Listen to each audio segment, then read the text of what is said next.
in the vast, unforgiving landscape of the Arizona desert, where dust devils dance across cracked earth and the sun beats down without mercy, the smallest act of kindness can echo through eternity. This is the story of Jack McCready, a weathered cowboy who had nothing but the clothes on his back and a heart that refused to harden despite life's cruelties. One scorching afternoon, when most men would have ridden past without a second glance, Jack stopped for a child's tears. He had no way of knowing that this single moment of compassion would alter the course of his destiny forever. What happened in the hours that followed defies explanation, challenges belief, and reminds us that in this world, there are forces beyond our understanding, forces that recognize true goodness and repay it in ways we could never imagine. This is a tale of mystery, protection, and the profound connection between innocence and the ancient powers that guard it. Jack McCready had been riding for 3 days straight, his old mare struggling beneath him with each labored step. The year was 1887, and the Arizona Territory showed no kindness to those who wandered its endless expanse without coin or provision. Once, Jack had been a ranch foreman with a decent wage and a roof over his head, but a dispute with a corrupt landowner had left him blacklisted throughout the territory. Now, at 43 years old, he was reduced to drifting from town to town, taking odd jobs that barely kept him fed. His face was carved with deep lines from sun and sorrow, his clothes patched so many times they were more thread than fabric, and his boots had holes that let in dust with every step. Yet despite his circumstances, there remained in Jack's blue eyes a spark of dignity that poverty couldn't extinguish. He had learned long ago that a man's worth wasn't measured by what he owned, but by what he did when no one was watching.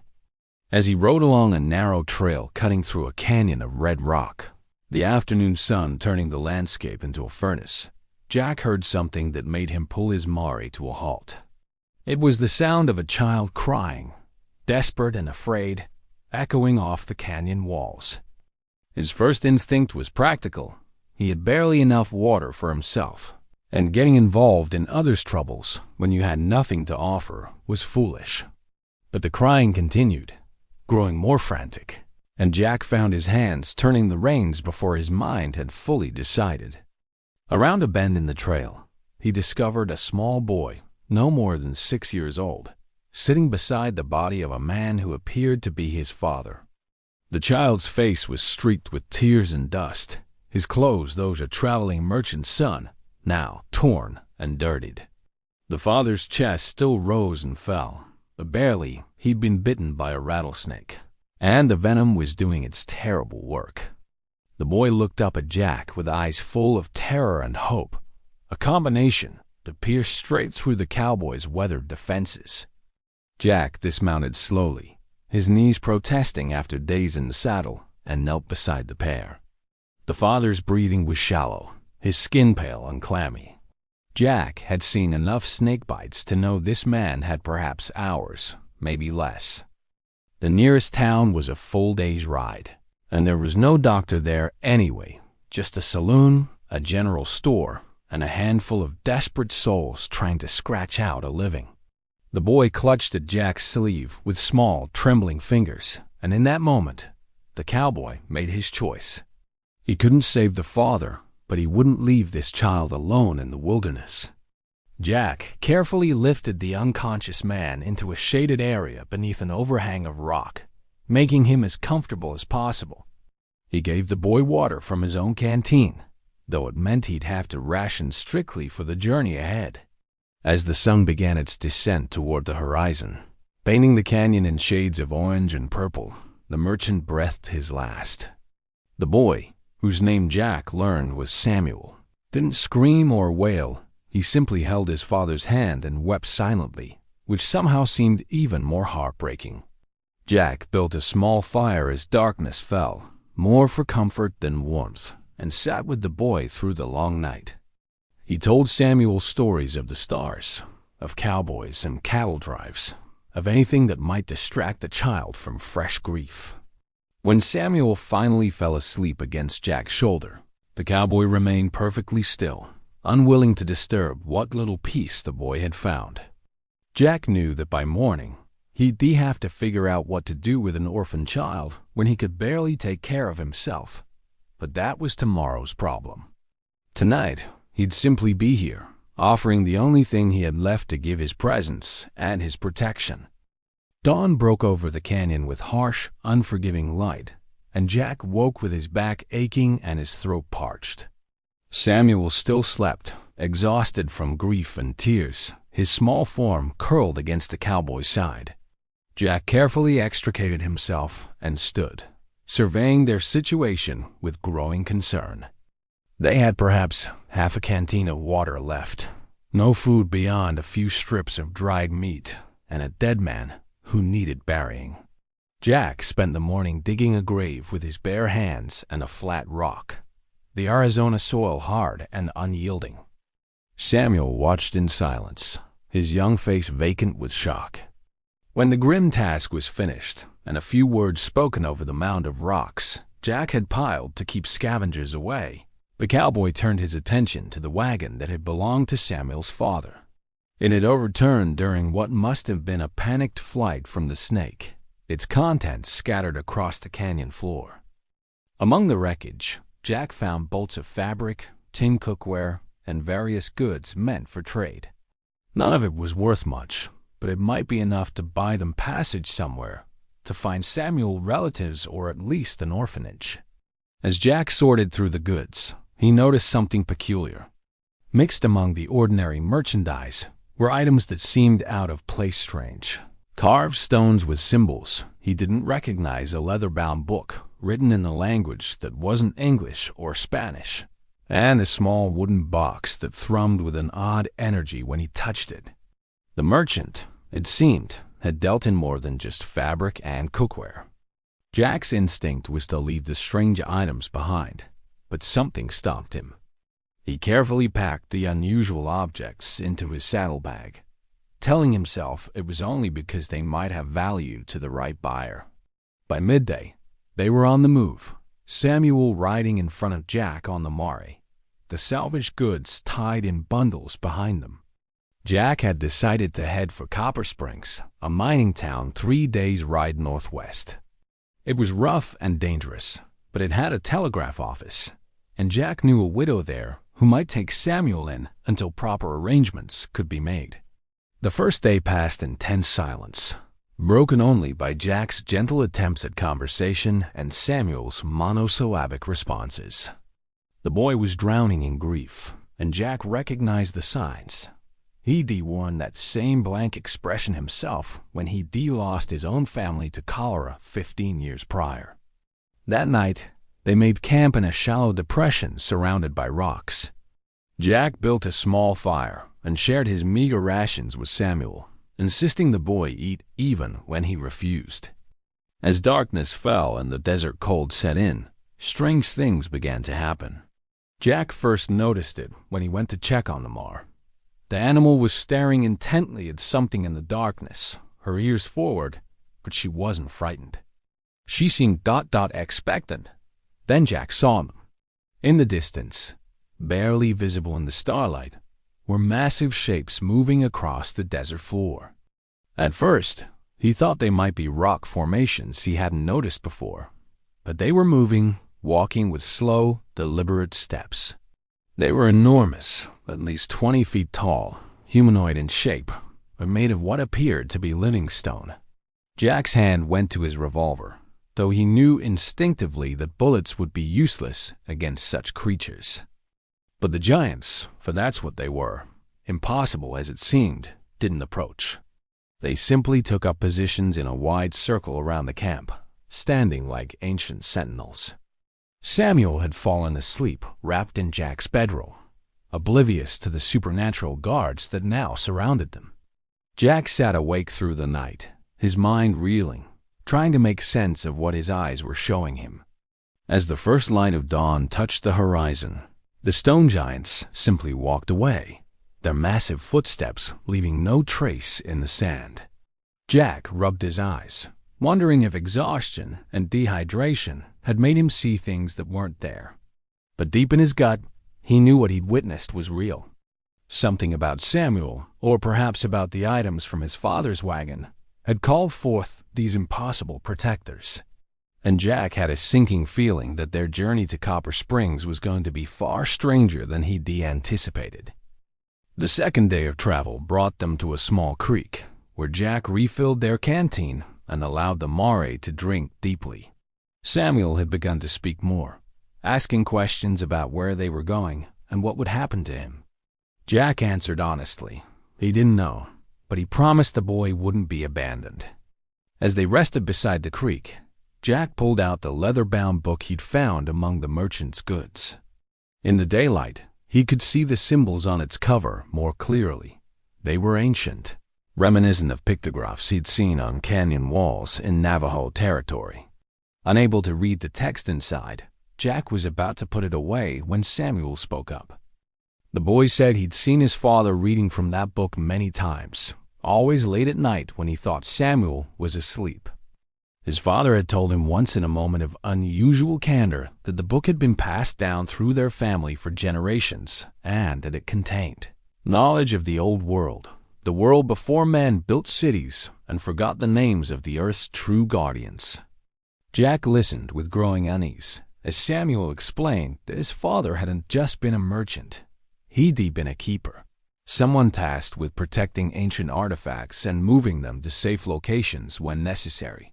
The merchant had been transporting these items to a secret society in California, people who understood their significance and could keep them from falling into the wrong hands. Jack's mind immediately went to the stone giants he'd seen the previous night. He gently asked Samuel if his father had ever mentioned giants, protectors made of living rock. The boy's eyes widened, and he nodded vigorously. His father had called them the Sentinels, ancient beings bound by old magic to protect the keepers and their charges. According to the stories Samuel had overheard, the Sentinels responded to two things: the presence of the sacred artifacts and acts of pure kindness performed without expectation of reward. Jack felt his blood run cold. His simple act of helping a crying child had somehow activated an ancient protection spell. The Sentinels now saw him as a keeper, someone worthy of their guardianship. But this knowledge brought more questions than answers. If the merchant had been carrying such powerful items, who else might know about them? Were there others hunting for these artifacts?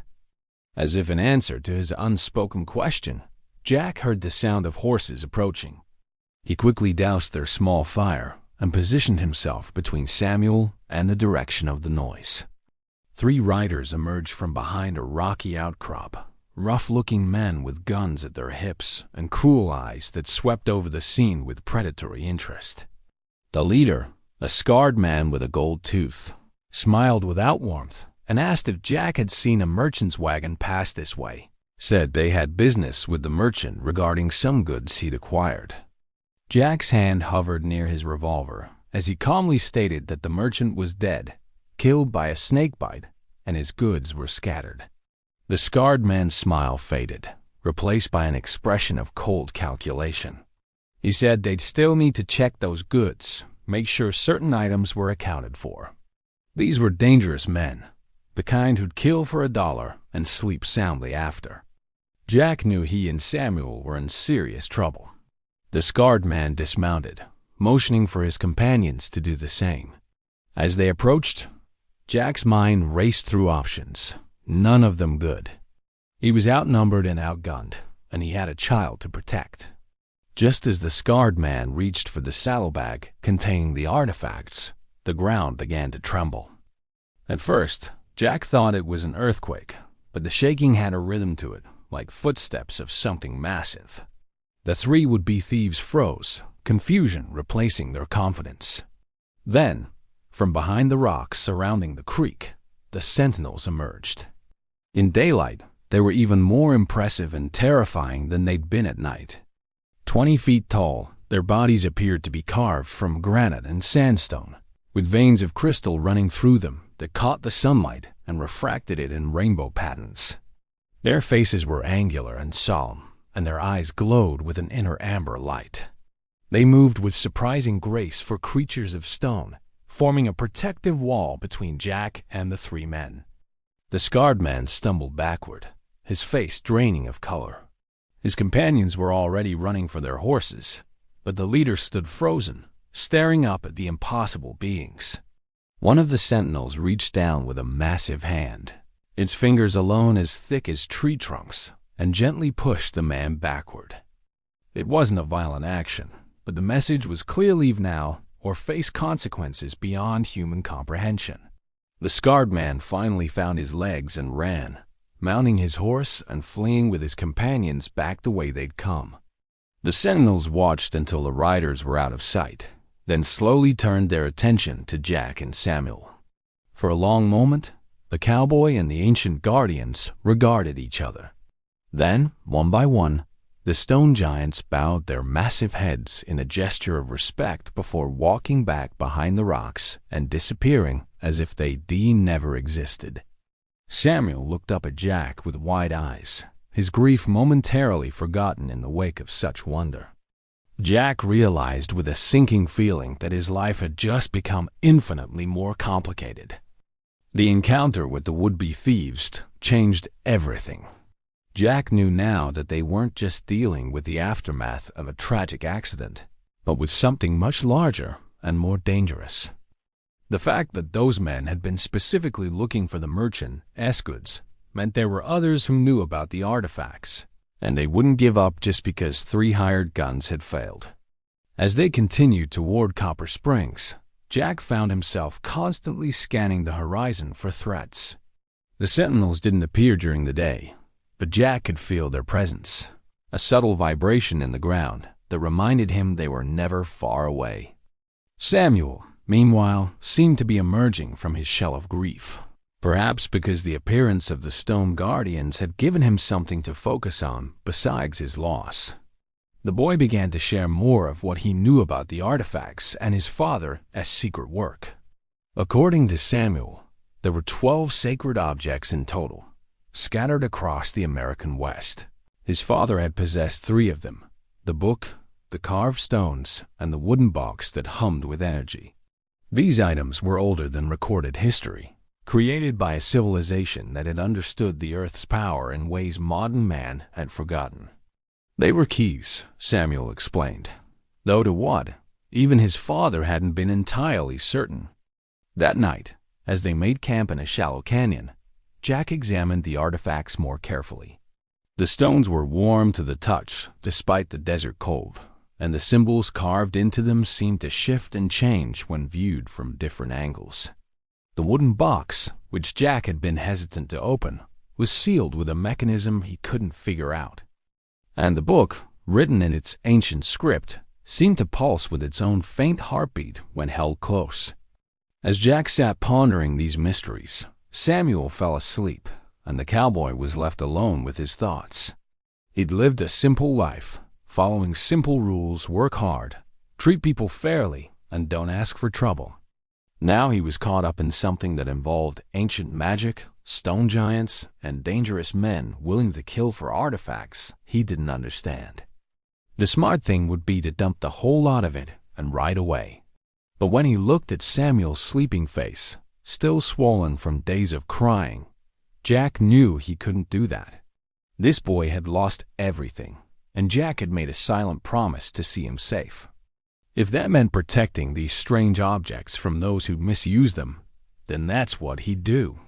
Around midnight, Jack's vigilance was rewarded when he spotted a figure watching their camp from a distant ridge. It wasn't one of the 3 men from before. This person was smaller, more careful in their movements.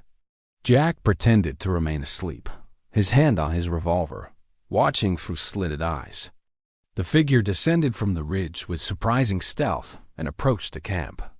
As they drew closer, Jack realized with shock that it was a woman, dressed in practical traveling clothes with her dark hair tied back. She moved with the confidence of someone who knew how to handle themselves in dangerous situations. Just as she reached the edge of the firelight, Jack sat up, his gun leveled at her chest. The woman froze, her hands slowly rising to show they were empty, though Jack noticed a knife at her belt and what looked like a rifle slung across her back. For a long moment, they stared at each other, the only sound the crackling of the fire and Samuel's soft breathing. Then the woman spoke, her voice low and urgent. She said her name was Elena Vasquez, and she was a keeper like Samuel's father had been. She'd been tracking the merchant for weeks, trying to warn him that the Order of the Black Sun had discovered his identity and was hunting him. Jack's grip on his gun didn't waver as he asked what the Order of the Black Sun was.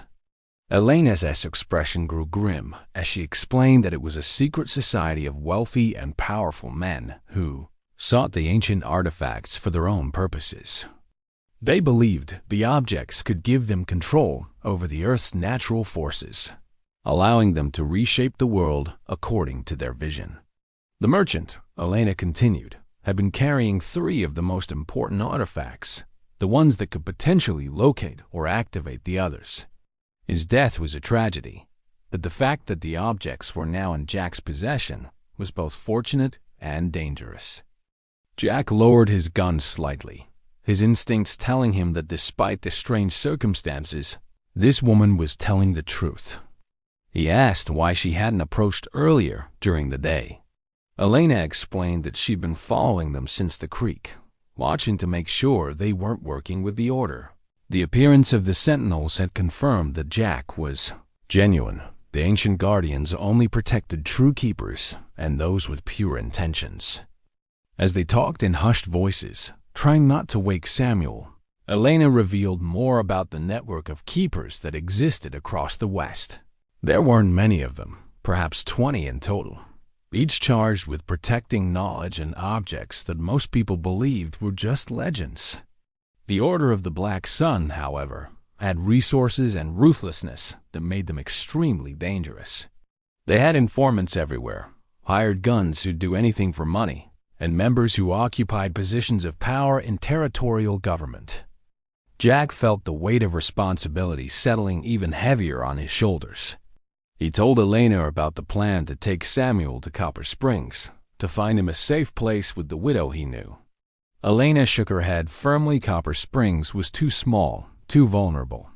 If the Order knew they were heading there, the whole town could be at risk. Instead, Elena proposed they travel together to Santa Fe, where there was a hidden sanctuary maintained by the keepers, a place warded with old protections that even the Order couldn't penetrate. It would take 2 weeks of hard travel, but Samuel would be safe there, and the artifacts could be secured. Jack looked at the sleeping boy, then at the strange woman who appeared out of the darkness with her talk of ancient orders and secret societies, and realized he'd already made his decision. He'd ridden into this situation trying to do one simple kindness, and now he was committed to seeing it through to the end, no matter how strange or dangerous the path ahead became. The journey to Santa Fe tested them in ways Jack had never anticipated. Elena proved to be a capable and resourceful companion, skilled with both her rifle and her knowledge of the harsh terrain. She taught Jack how to recognize signs of being followed, how to cover their tracks, and how to read the subtle signals the sentinels left to indicate safe paths and hidden water sources. Samuel, meanwhile, began to truly heal in Elena's presence. She treated him with a mixture of respect and gentle care, never talking down to him despite his age, and sharing stories of his father's bravery that the boy had never heard. Elena had known the merchant, had worked with him on several missions to recover and relocate artifacts. She painted a picture of a man dedicated to a noble cause, and Jack could see how much it meant to Samuel to understand that his father had died doing something important. The sentinels became a constant presence, no longer hiding their protection. During the day, Jack would catch glimpses of them moving parallel to their path, massive stone figures gliding across the landscape like ships on an ocean of sand and rock.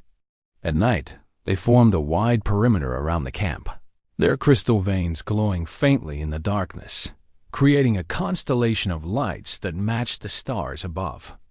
But the Order of the Black Sun was relentless in their pursuit. Twice more, they encountered groups of hired guns. each time more numerous and better prepared than the last. The first group attacked at dawn as they crossed a narrow pass, their bullets ricocheting off the sudden wall of stone that erupted from the ground as the sentinels moved to protect their charges.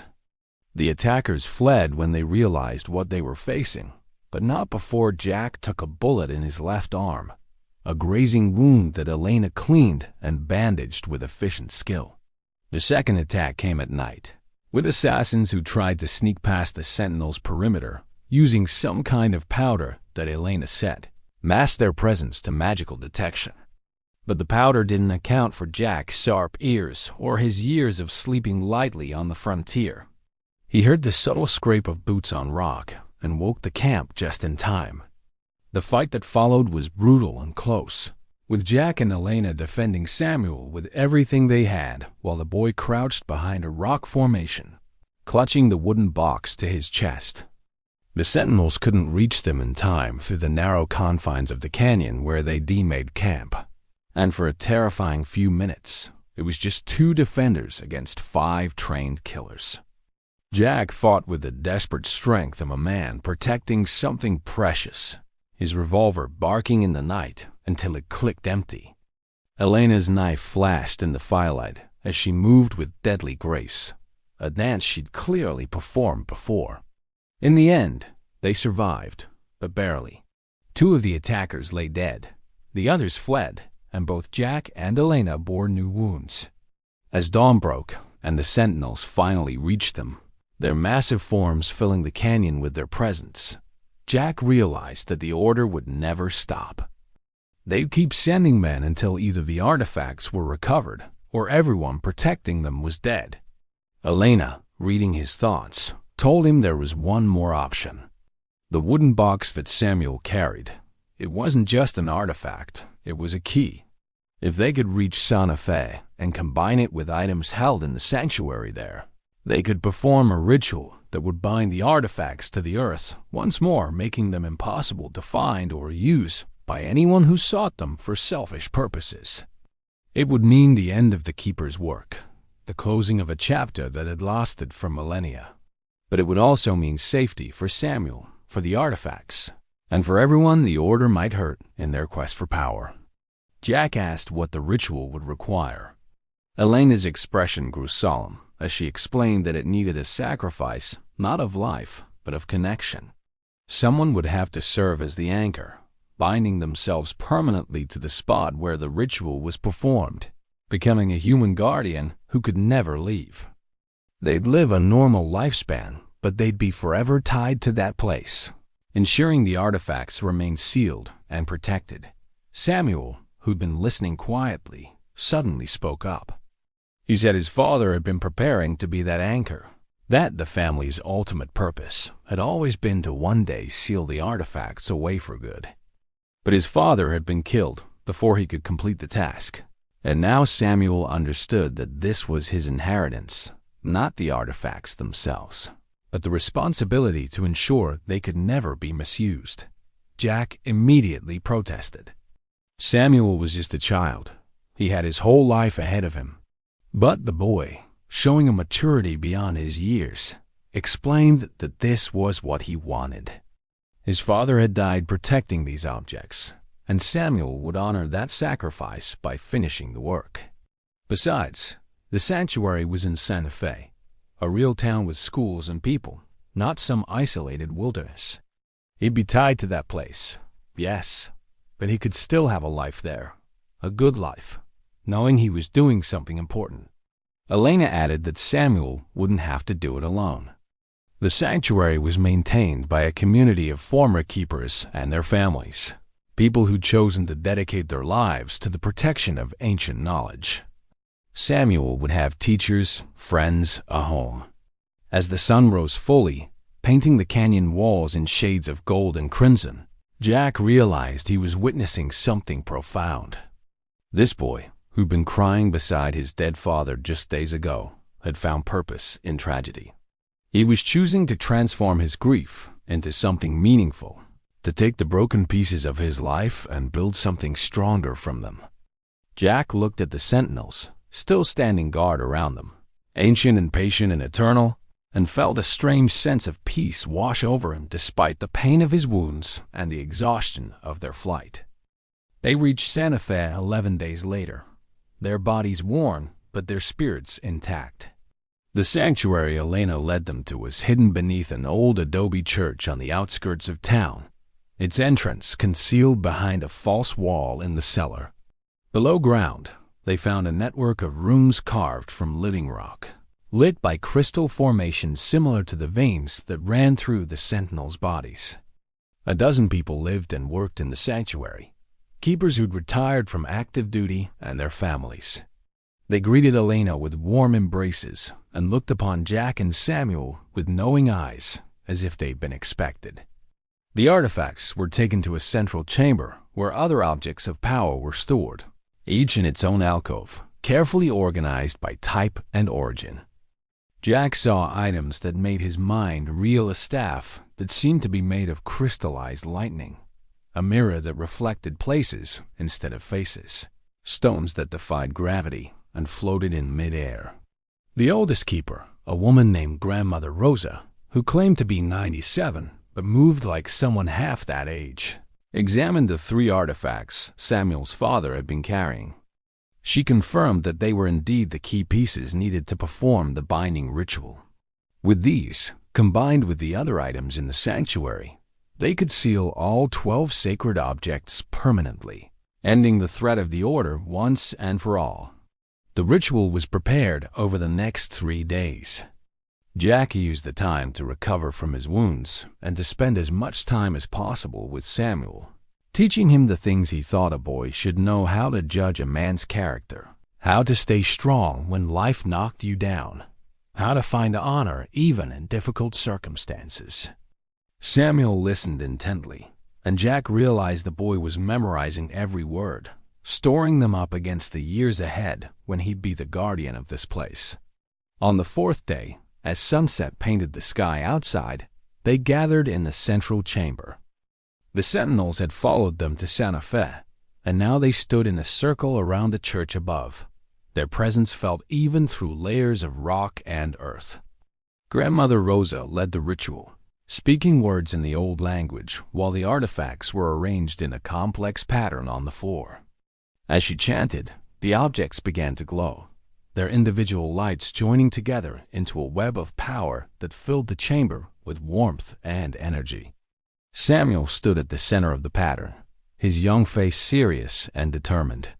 Elena held his hand on one side, Grandmother Rosa on the other, while Jack and the other keepers formed a circle around them.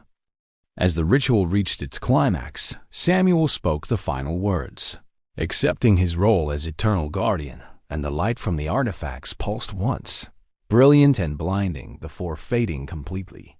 When Jack's vision cleared, the artifacts looked different, duller somehow, as if the life had gone out of them. They were now just objects, interesting historical pieces, but nothing more. The power they'd contained had been distributed into the earth itself, spread so thin and far that it could never be gathered again. Samuel stood at the center of the chamber, unchanged, but somehow different, a subtle awareness in his eyes that hadn't been there before. He could feel the sanctuary now, he told them, could sense every stone and crystal, every hidden passage.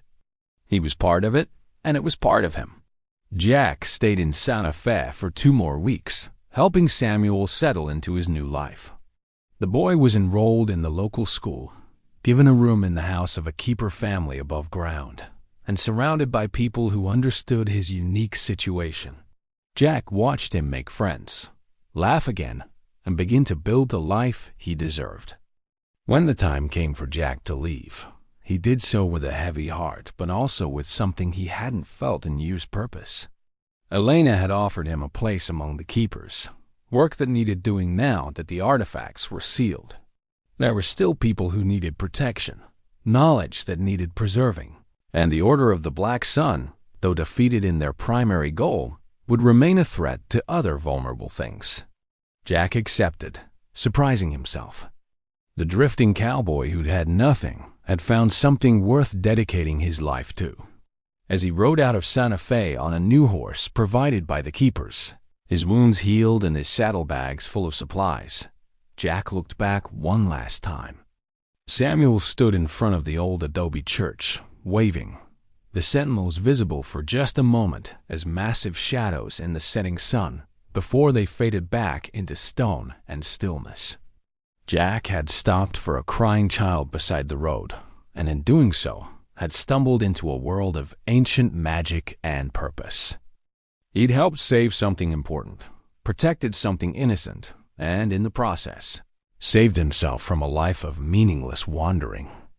The sentinels had come to protect him because he'd shown kindness without expectation of reward. But in the end, Jack realized he'd been protecting something far more important than artifacts or ancient secrets. He'd been protecting hope, possibility, and the simple truth that one good act could change everything. As the sun dipped below the horizon and the desert stretched out before him, Jack Macready rode toward his new life, no longer poor in the ways that truly mattered, no longer alone, forever changed by a child's tears and the giants, who'd come to guard the goodness in a tired cowboy's heart.